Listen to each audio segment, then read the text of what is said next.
Hi students, good morning बेटा। देखो अपन पढ़ रहे थे, देखो केमिकल काइनेटिक्स, रासायनिक बलगतिकी। तो रासायनिक बलगतिकी में अपन ने लास्ट में पढ़ा था बेटा सक्रियण ऊर्जा और संक्रमण अवस्था या सक्रिय संकुल।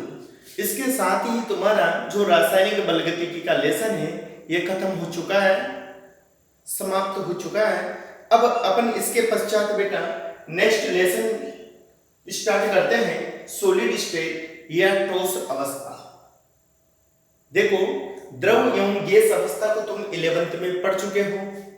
अब अपन 12th में इसकी जो नेक्स्ट अवस्था है ठोस अवस्था, इसकी स्टडी करेंगे अपन, ठीक है।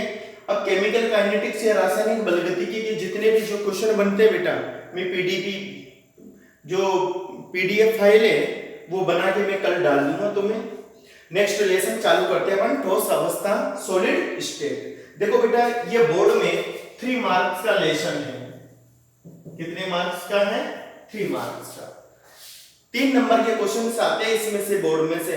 रासायनिक बलगतिकी में से 4 नंबर के आते हैं, ठीक है। और जो अपन ने विद्युत रसायन पढ़ा था इलेक्ट्रोकेमिस्ट्री, उसमें से भी 4 नंबर के क्वेश्चन बोर्ड में पूछे जा चुके हैं। तो अब तक अपन ने कितने पढ़ चुके हैं? 4 नंबर का रासायनिक बलगतिकी, 4 नंबर का विद्युत रसायन, 8 नंबर, और 8 और 3 11 नंबर।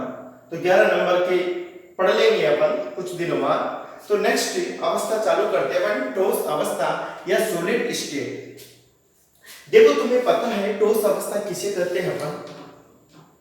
द्रव्य की वह अवस्था जिसमें अवयवी कण जैसे परमाणु, अणु अथवा आयन के मध्य बहुत कम स्थान पाया जाता है, उसे अपन क्या कहते हैं बेटा? ठोस अवस्था। देखो अवयवी कणों के मध्य सबसे अधिक स्थान किसके मध्य पाया जाता है बेटा? गैसीय अवस्था में पाया जाता है। गैसों से कम अवयवी कणों के मध्य स्थान पाया जाता है द्रव अवस्था में, और सबसे कम रिक्त स्थान किसमें पाया जाता है? ठोस अवस्था में। तो अपन ये कह सकते हैं कि द्रव्य की वह अवस्था जिसमें अवयवी कण जैसे अणु, परमाणु अथवा आयन प्रबल अंतर आणविक आकर्षण बल द्वारा बंधे हुए होते हैं, ठोस अवस्था कहलाती है। तो अपन पहले ठोस अवस्था की परिभाषा लिखते हैं बेटा। परिभाषा, ठोस अवस्था क्या होती है? द्रव्य की वह अवस्था, द्रव्य की वह अवस्था जिसमें अवयवी कण, अवयवी कण का मतलब होता है बेटा जैसे किसी ठोस पदार्थ में आयन उपस्थित हो सकते हैं, किसी में अणु उपस्थित हो सकते हैं, और किसी में इलेक्ट्रॉन उपस्थित हो सकते हैं। ओके, तो द्रव्य की वह अवस्था जिसमें अवयवी कण मतलब परमाणु या अणु अथवा आयन, ठीक है। तो द्रव्य की वह अवस्था जिसमें अवयवी कण, परमाणु, अणु अथवा आयन प्रबल अंतर आणविक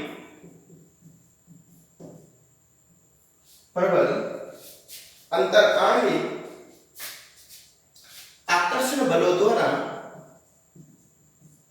प्रबल अंतर आणविक आकर्षण बलों द्वारा बंधे होते हैं।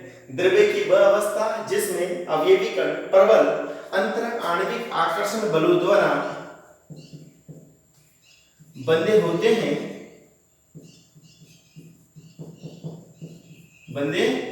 हैं, ठोस अवस्था कहलाती है। ठोस अवस्था कहलाती है। ओके बेटा, देखो यहां मैं एक बात स्पष्ट कर देता हूं, सबसे ज्यादा रिक्त स्थान किसमें होंगे बेटा? गैसों में, उससे कम द्रवों में, सबसे कम ठोसों में, ठीक है ना। मतलब ठोसों में जो अवयवी कण उपस्थित होंगे उनके मध्य कोई रिक्त स्थान नहीं पाया जाएगा। ओके, तो रिक्त स्थान रिक्त स्थान सबसे ज्यादा किसमें उपस्थित होते हैं बेटा? गैसों के अणुओं के मध्य। ठीक है, गैसों के अणुओं के मध्य। ठीक है, तो सबसे ज्यादा रिक्त स्थान गैसों में पाए जाते हैं, उससे कम द्रव में, और सबसे कम किस में पाए जाते हैं बेटा? ठोस अवस्था में। ओके, वैकेंट स्पेस सबसे अधिक मैक्सिमम अमाउंट में गैसेस मॉलिक्यूल्स के मध्य, उससे कम लिक्विड में, और सबसे कम सॉलिड स्टेट में पाए जाते हैं। ओके, तो ये हो गई अपनी ठोस अवस्था।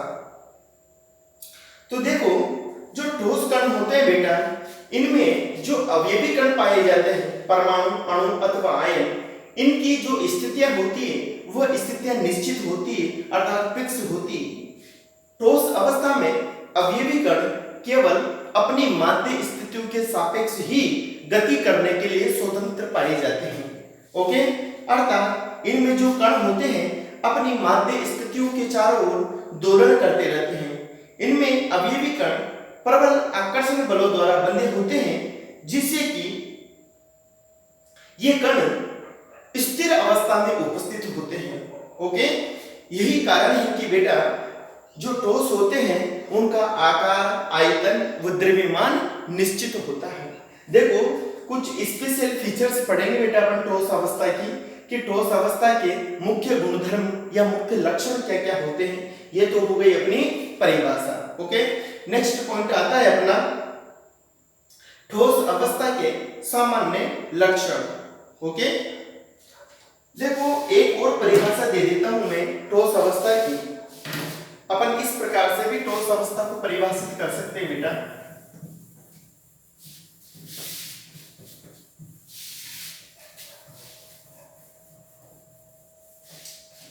नेक्स्ट परिभाषा क्या हो सकती है? देखो ठोसों की, किसी पदार्थ की ठोस अवस्था वह अवस्था होती है जिसका गलनांक वायुमंडलीय दाब पर कमरे के तापमान से उच्च होता है। ओके, किसी पदार्थ की ठोस अवस्था, और करके लिख देता हूं, देखो किसी पदार्थ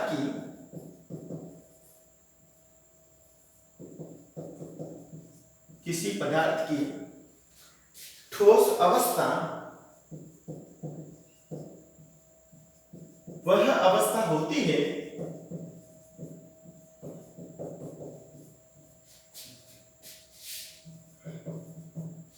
किसी पदार्थ की ठोस अवस्था वह अवस्था होती है जिसका गलनांक वायुमंडलीय दाब पर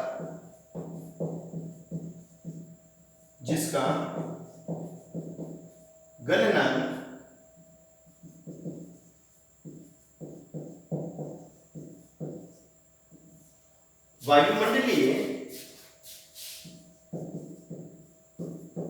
दाब पर। ओके, किसी पदार्थ की ठोस अवस्था वह अवस्था होती है जिसका गलनांक वायुमंडलीय दाब पर कमरे के ताप से उच्च होता है। किससे बेटा? कमरे के ताप से, दाब पर कमरे के ताप से उच्च होता है।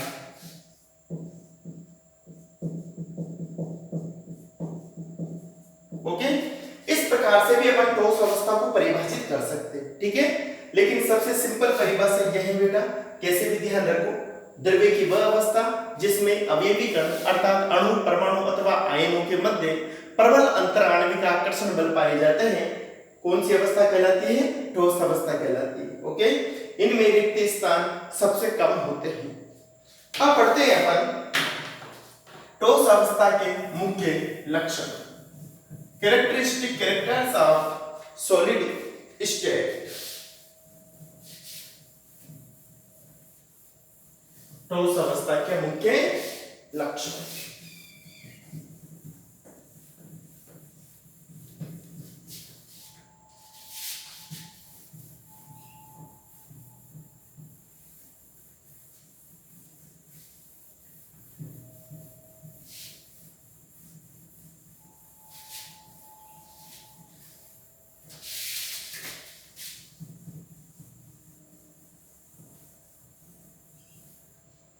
नेक्स्ट पॉइंट आता है बेटा अपना ठोस अवस्था के सामान्य लक्षण।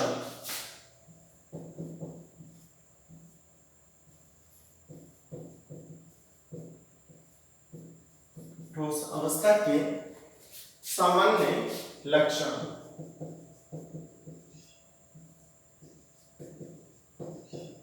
ठोस अवस्था के सामान्य लक्षण, general characteristics of solid state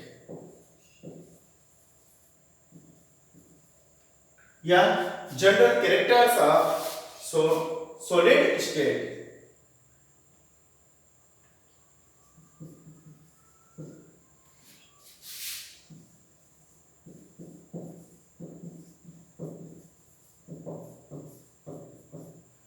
general characters of solid state. देखो बेटा, ठोस अवस्था के क्या क्या लक्षण हो सकते हैं। पहला जो इंपॉर्टेंट इसका लक्षण है वह है कि ठोसों का आकार, आयतन व द्रव्यमान निश्चित होता है। ओके, देखो कोई भी ठोस पदार्थ है, जैसे अपन शक्कर ले लेते हैं।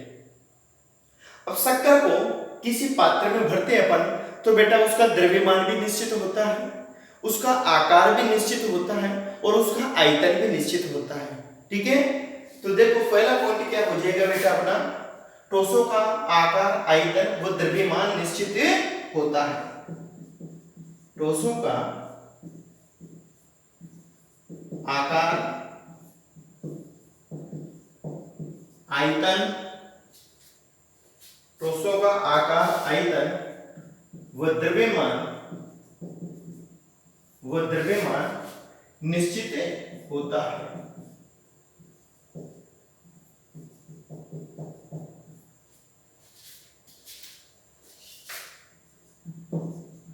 ओके, ठोसों का आकार, आयतन व द्रव्यमान निश्चित होता है। फर्स्ट तो बेटा ये कैरेक्टर हो जाएगा। सेकंड होता है ठोसों में जो अवयवी कण होते हैं उनके मध्य जो अंतर आणविक दूरियां होती है वे द्रव एवं गैसों की तुलना में बहुत कम होती है। अर्थात अपन लिख सकते हैं इनमें अंतर आणविक दूरियों का मान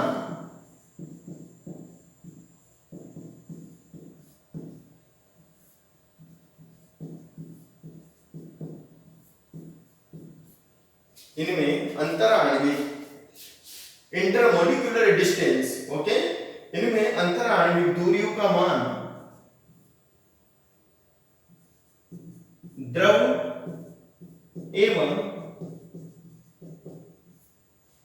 गैसों की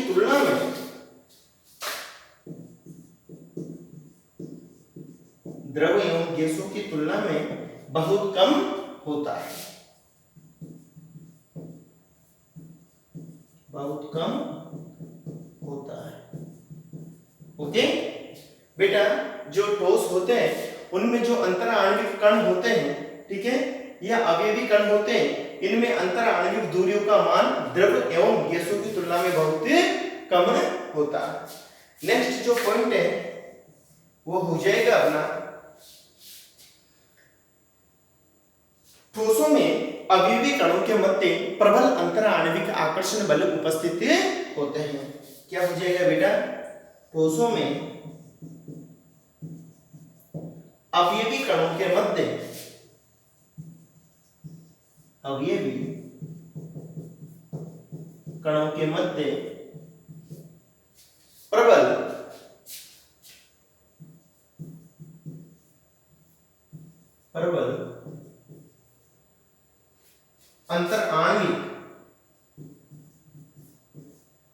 प्रबल अंतर आणविक आकर्षण बल,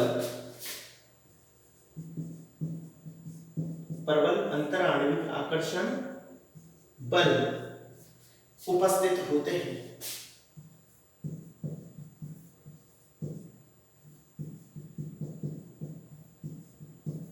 ओके बेटा, ठोसों में अवयवी कणों के मध्य प्रबल अंतर आणविक आकर्षण बल उपस्थित होते हैं। अब नेक्स्ट जो इनका फीचर है वह है यह असंपीड्य तथा कठोर होते हैं। देखो तुम्हें पता है ठोस होते हैं बेटा, ठोसों को आसानी से द्रव एवं गैसों की भांति दबाया नहीं जा सकता। संपीड्यता का जो गुण है, कंप्रेसिबिलिटी की जो प्रॉपर्टीज है, सबसे ज्यादा बेटा किसमें होती है? गैसों में, उससे कम द्रवों में और सबसे कम ठोसों में। ओके, तो ठोसों के लिए अपन क्या लिख सकते हैं? ये असंपीड्य व दृढ़ प्रकृति के होते हैं, अर्थात कठोर प्रकृति के होते हैं। ये असंपीड्य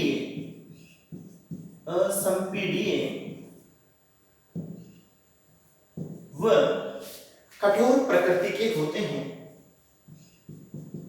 वह कठोर प्रकृति के होते हैं। ओके, जो बेटा ठोस होते हैं ये असंपीड्य प्रकृति के होंगे। असंपीड्य का मतलब होता है जिन्हें दबाया नहीं जा सकता। ऐसे पदार्थ जिन्हें दाब लगाकर दबाया नहीं जा सकता उनको क्या कहते हैं अपन? असंपीड्य। ओके, तो देखो ये असंपीड्य वो कठोर प्रकृति के होते हैं। देखो बेटा संपीड्यता सबसे अधिक किसमें पाई जाती है? संपीड्यता का मान सबसे अधिक किसमें होता है? गैसों में। दाब लगाकर किसको दबाया जा सकता है? गैसों को। तो संपीड्यता का गुणधर्म सबसे ज्यादा गैस में पाया जाता है, उससे कम द्रव में और सबसे कम ठोस में, जो कि नहीं के बराबर होता है। नेग्लिजिबल मान सकते हैं अपन इसको।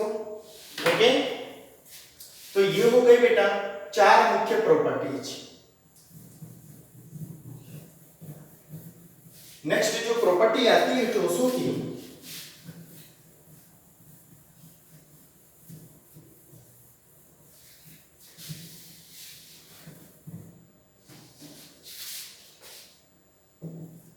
Property number 5।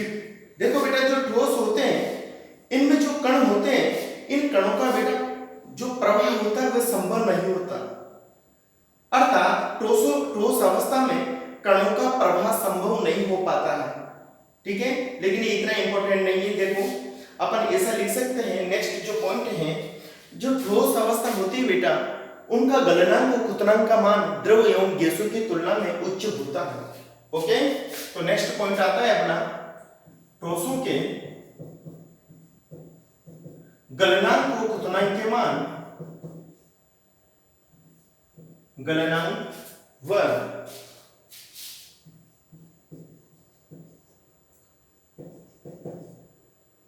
क्वथनांक के मान उच्च होते हैं। क्या होते हैं बेटा? हाई। ठोसों के जो गलनांक क्वथनांक होते हैं इनके मान द्रव एवं गैसों की तुलना में अत्यधिक उच्च होते हैं। नेक्स्ट ये हो गए अपने 5 पॉइंट्स। अब देखो तुम्हें ये भी बता देता हूं कि गलनांक क्या होता है बेटा और क्वथनांक क्या होता है। कुछ बच्चों को अभी तक गलनांक और क्वथनांक की परिभाषा भी पता नहीं होगी, है ना? गलनांक,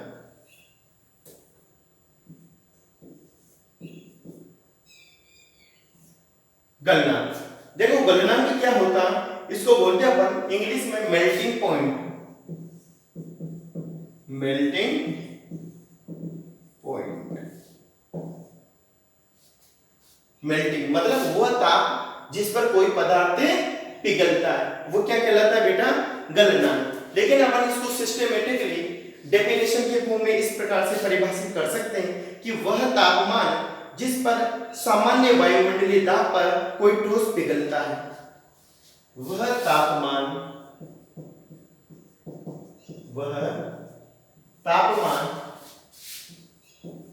जिस पर सामान्य वायुमंडलीय दाब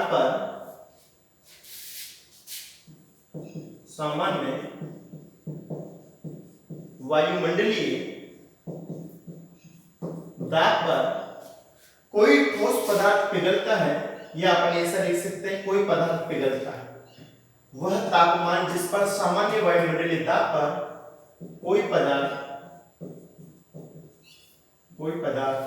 पिघलता है,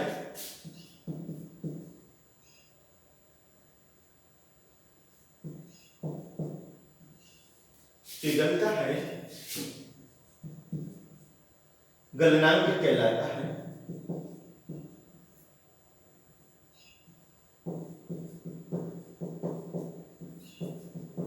ओके बेटा, देखो एक निश्चित ताप तथा वायुमंडलीय दाब पर कोई भी पदार्थ जब पिघलता है तो वो क्या कहलाता है, उसका गलनांक कहलाता है। वह तापमान जिस पर सामान्य वायुमंडलीय दाब पर कोई पदार्थ पिघलता है क्या कहलाता है, गलनांक कहलाता है बेटा। अब देखो कोई पदार्थ के रूप में क्या है, अपन किसकी स्टडी कर रहे हैं, ठोस अवस्था है। तो कोई पदार्थ मतलब ठोस पदार्थ, तो यहाँ पर ब्रैकेट में लिख लो बेटा ठोस पदार्थ। ओके, वह तापमान जिस पर सामान्य वायुमंडलीय दाब पर कोई पदार्थ मतलब ठोस पिघलता है उसका गलनांक कहलाता है। ये तो हो गया अपना मेल्टिंग पॉइंट या गलनांक। अब आता है बेटा क्वथनांक। क्वथनांक क्या होता है, क्वथनांक को क्या बोलते हैं अपन, बॉइलिंग पॉइंट, है ना, बॉइल होना मतलब उबलना।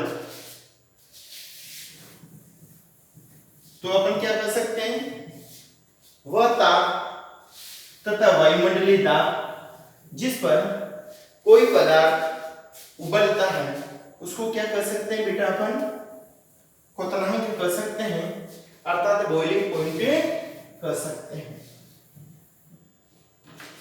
तो नेक्स्ट आता है अपना क्वथनांक, अर्थात बॉइलिंग पॉइंट। ओके, देखो बेटा इन सभी के मामले में जानकारी होना जरूरी है अपन को, ठीक है। ये छोटी छोटी बातें हैं, इनको समझे बिना अपन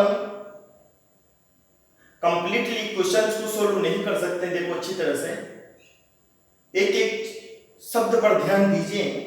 तो अपन नेक्स्ट पढ़ेंगे क्वथनांक। देखो क्वथनांक क्या होता है, वह तापमान जिस पर किसी द्रव का वाष्प दाब वायुमंडलीय दाब के बराबर हो जाता है।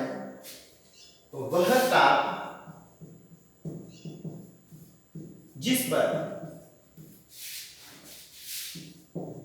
किसी द्रव का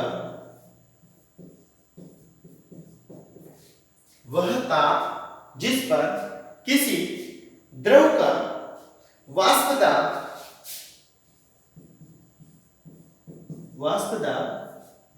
वायुमंडलीय दाब के बराबर हो जाता है, वायुमंडलीय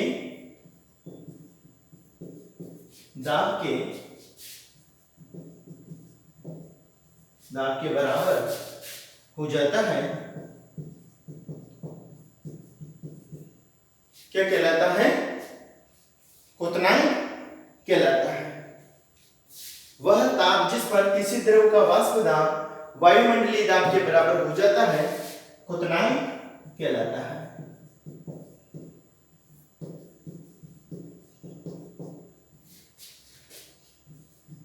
ओके, ये हो गया बेटा अपना गलनांक एवं क्वथनांक।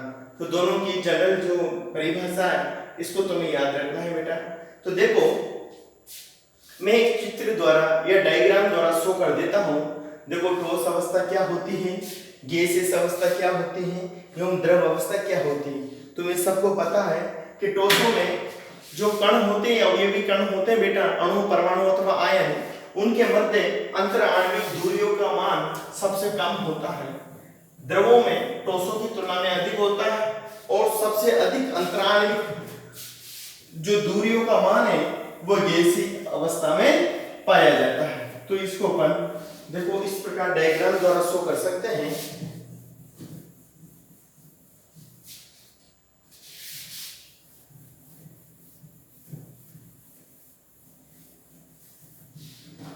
देखो बेटा ये कोई पात्र है,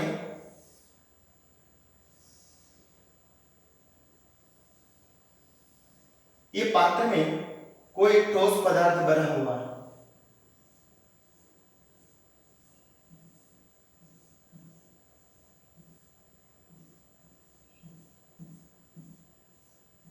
ओके, ये क्या है, ठोस। अवयवी कणों के मध्य अंतराणविक जो दूरियां हैं वो सबसे कम है बेटा, ठीक है। दूसरा अपन फोटो बना लेते हैं द्रव अवस्था का। देखो द्रव अवस्था में क्या होता है, कण थोड़े थोड़े दूर उपस्थित होते हैं, अर्थात इनमें अंतराणवीय आकर्षण बल इनकी तुलना में कम होता है। तो ये क्या हो गई बेटा, द्रव अवस्था, द्रव अवस्था। ओके, जो गैस होता है, गैसों में तुम्हें पता है कणों के मध्य, अवयवी कणों के मध्य या अणुओं के मध्य आकर्षण बल बहुत कम होता है, अतः दूरियों का मान सबसे अधिक होता है। एक कण यहाँ पर, एक ऐसे, ये कौन सी अवस्था है बेटा, गैस अवस्था। ओके, तो देखो जो अंतराण्विक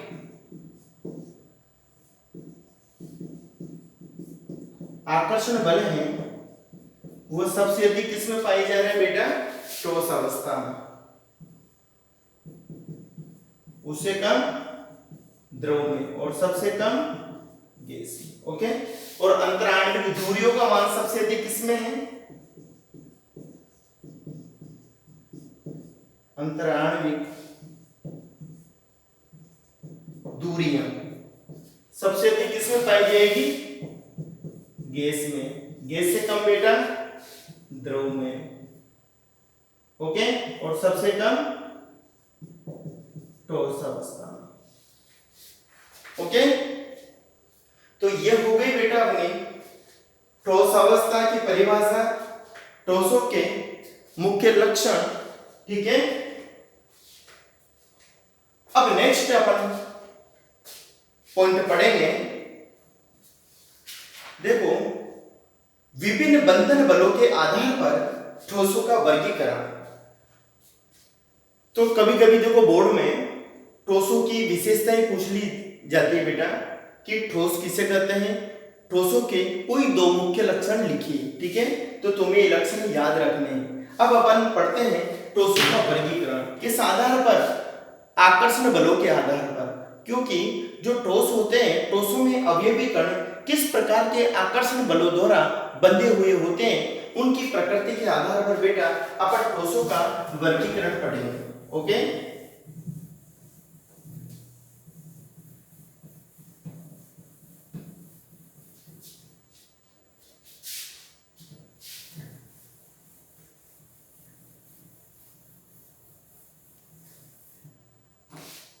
तो नेक्स्ट जो टॉपिक है वो आता है अपना विभिन्न बंधन बलों के आधार पर ठोसों का वर्गीकरण। विभिन्न बंधन बलों के आधार पर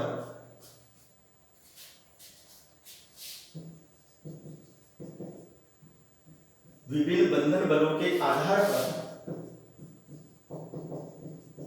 ठोसों का वर्गीकरण। देखो बेटा, इसमें से बोर्ड में क्वेश्चन पूछा जाता है, एक नंबर में कोई भी ठोस पूछ लिया जाता है, उसकी विशेषता और उसका एग्जाम्पल तुम्हें याद रखनी है।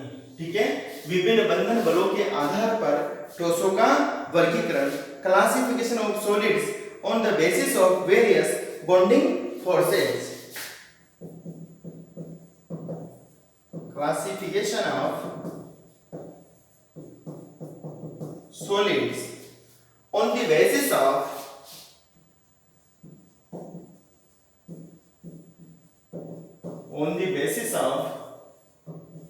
various bonding forces. Okay, basis of various bonding forces.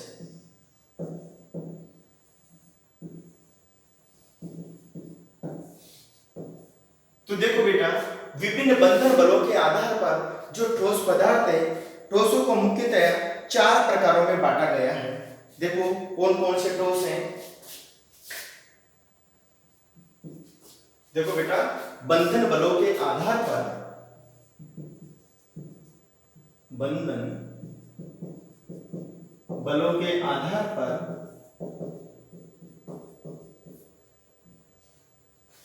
ठोसों को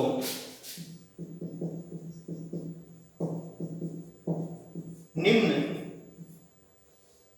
चार मुख्य प्रकारों में विभाजित किया गया है। 4 मुख्य प्रकारों में विभाजित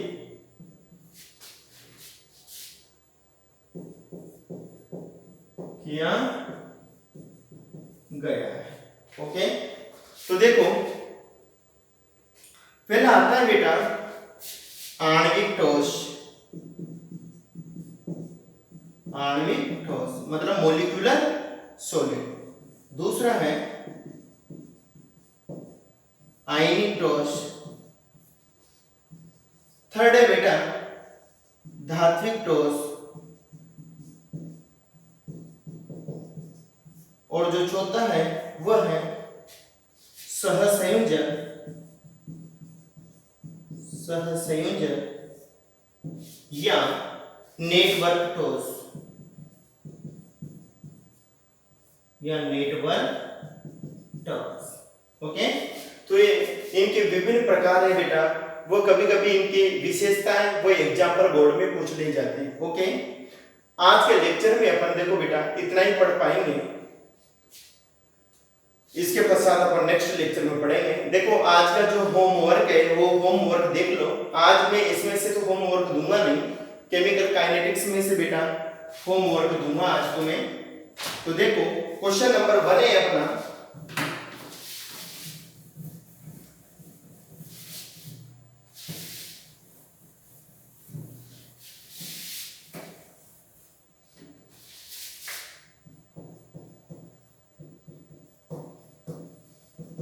होमवर्क। ओके, क्वेश्चन नंबर 1 क्या है अपना, एक प्रथम कोटि की अभिक्रिया में एक प्रथम कोटि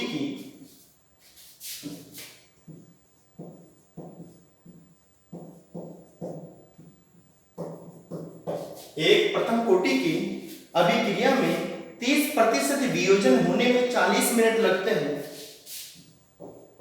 30% वियोजन होने में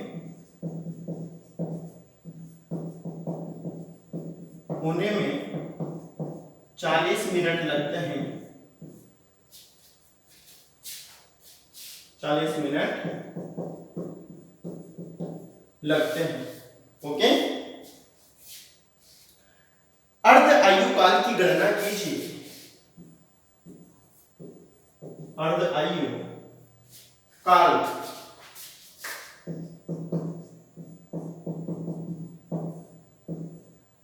की गणना कीजिए। Okay, question number 1। Question number 2 है बेटा, एक अभिक्रिया के लिए वेग नियतांक का मान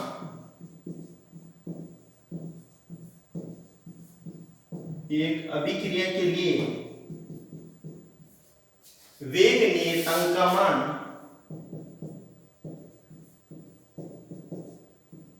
वेग नियतांक का मान 1 × 10⁻⁴ प्रति सेकंड है। कितना है? 1 × 10⁻14 कर दो यहाँ पर।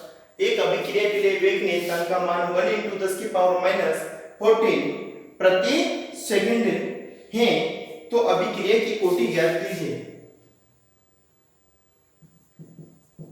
पाया गया तो अभिक्रिया की कोटि